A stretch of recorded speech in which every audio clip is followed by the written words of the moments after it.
JIT-TV, just in time.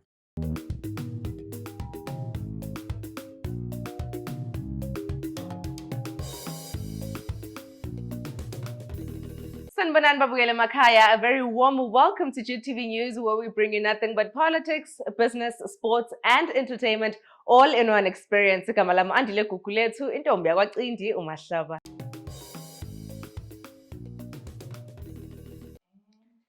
Let's take a look at your headlines for today. Now, road freight concerned over extension of Zimbabwe exemption permit. RPZ threatens to shut down businesses, prosecute directors over price hikes. Now, England-based forward confirms a decision to represent Zimbabwe in international football.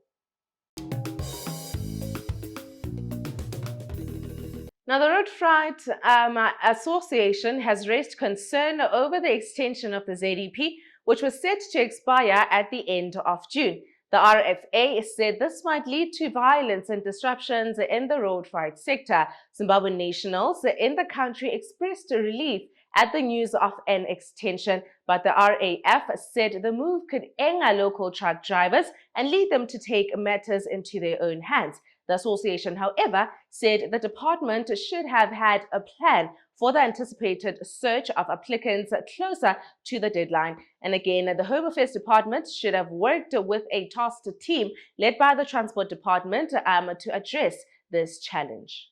We are representing operators, but obviously because we work with the drivers, at the end of the day, any decision taken by the operator, it goes down to the employees. Our concern is that we engage at the task team meetings, and the way we present the information going down, it does not flow correctly because our government will change things, and the next thing we feel like, we are sending a certain message and tomorrow there's another message, meaning that the Department of Labor and the Department of Home Affairs communication is not now talking to each other. As per the presentation of the Minister of Home Affairs, he said, I quote, that driving a truck is not a scarce skill. So, and therefore, for us to employ them, it is illegal. We need to have a working permit for us to be able to employ them. But today, we hear that, any general person who's from Zimbabwe can be able to do an application. Where does it put us as an association? We feel like, our government should be consistent in communication so that it can be able to assist us. Whatever that we present to the public, it can be as accurate as possible. So therefore, no need for consultation, but at the end of the day, whatever that is being presented, we need to be consistent on it, because all these drivers that we are talking about now are the people that we are saying to them that you should not be here, you should not be employed. But now everything is changing. We are not sure where we sit in between the two departments. The Supreme Court of Zimbabwe has dismissed an application for leave to appeal filed by Opposition Citizens Coalition for Change legislator Tendai Vidi, who faces $1 million lawsuit for allegedly defaming Arga Investments top executive Kenneth Ray Donna Sharp and Tatiana Aleshina. Viti's application for leave to appeal at the Supreme Court was struck off the roll with cost by Justice Alphas Chitakunye, saying it was improperly placed before the court. Justice Chitakunye said though Viti should have purged the default judgment, the lost at the High Court first before he approached the Supreme Court for leaves to appeal that order.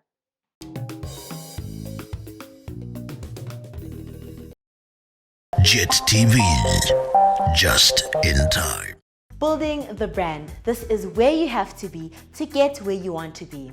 Exploring companies and businesses that are thriving and leading is what we are all about.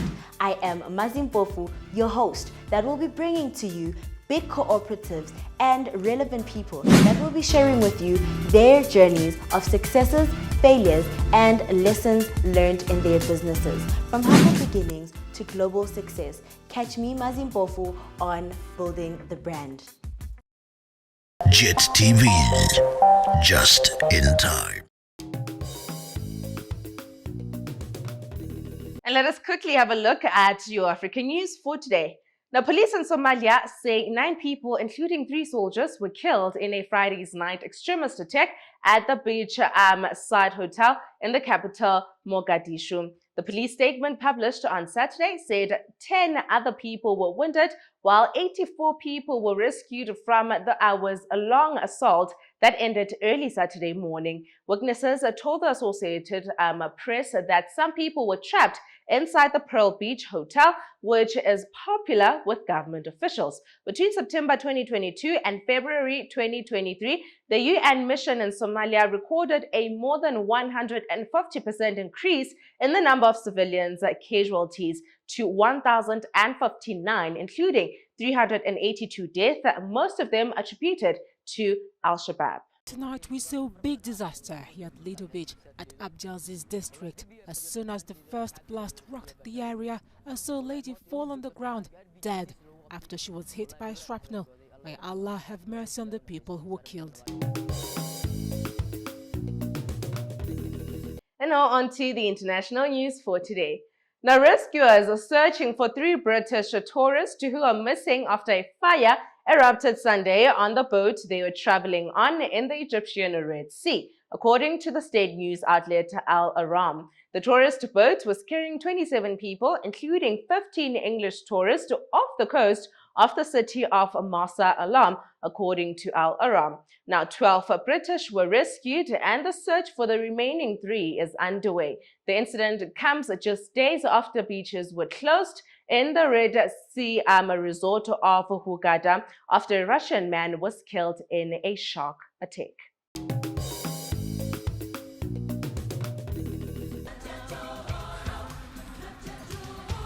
Now, the Gold Mafia documentary became televised on the Al Jazeera channel. Nonsensical documentary, a racist propaganda tool.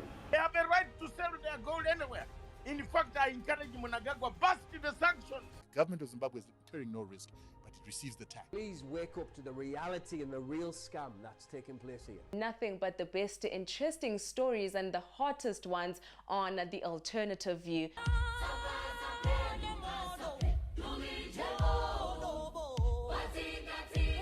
The revolution shall be televised.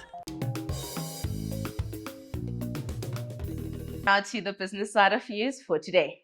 Now, the Reserve Bank of Zimbabwe on Friday threatened punitive measures against businesses accused of illegal forward pricing practices, thereby manipulating the foreign exchange rate. In terms of the law, businesses are permitted to apply a margin of up to 10% above the interbank exchange rate, the central bank's financial intelligence unit said in a statement. The Zimbabwean dollar crashed last week when it lost value by nearly 50%, sending prices of goods through the ceiling. The central bank is blaming businesses for fueling the currency instability and is threatening drastic actions, including freezing accounts and prosecuting companies' directors. Now, the road from Mazowe to Mvuri turns due north, bearing behind it arc upon arc of vast maize and tobacco farming land. After Tate Bridge, the road snakes up a huge ridge, after which the run down gives the eye an expensive view, just opposing a mountain to the left and vast lush green to the right. Most of the commuters using the road have often wondered what the lush greenery is for. This is the new crop in the province. It is a wintry June mid-morning. A tractor with a trailer is now on tour rattles to a grinding halt by field of a lush green macadamia trees.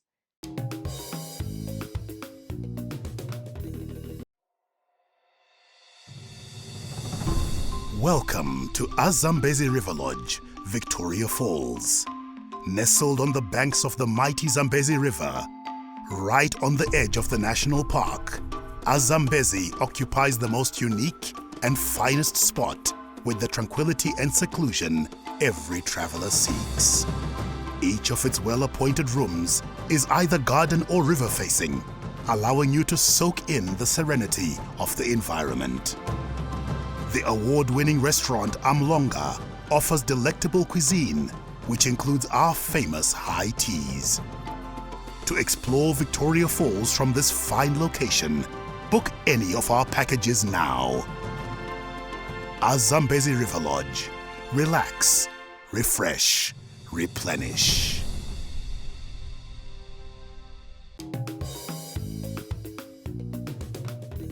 And now on to your JIT-TV News weather report.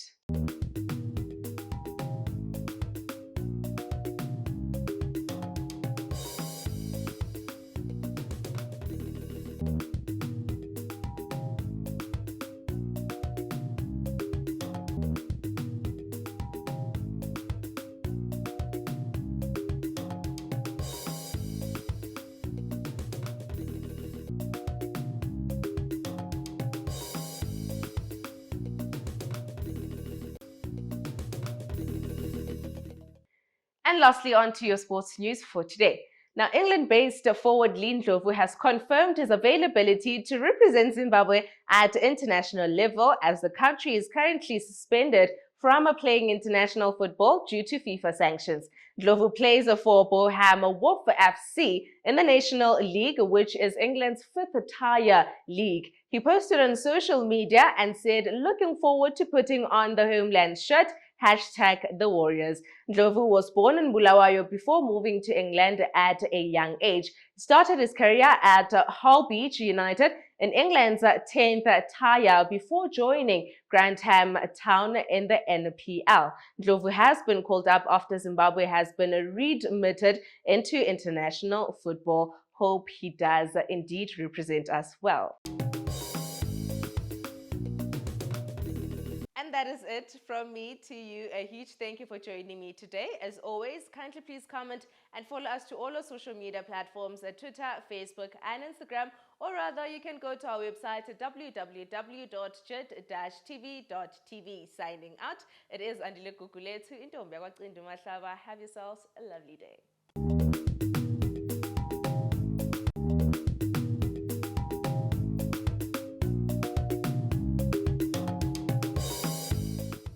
JIT-TV, just in time.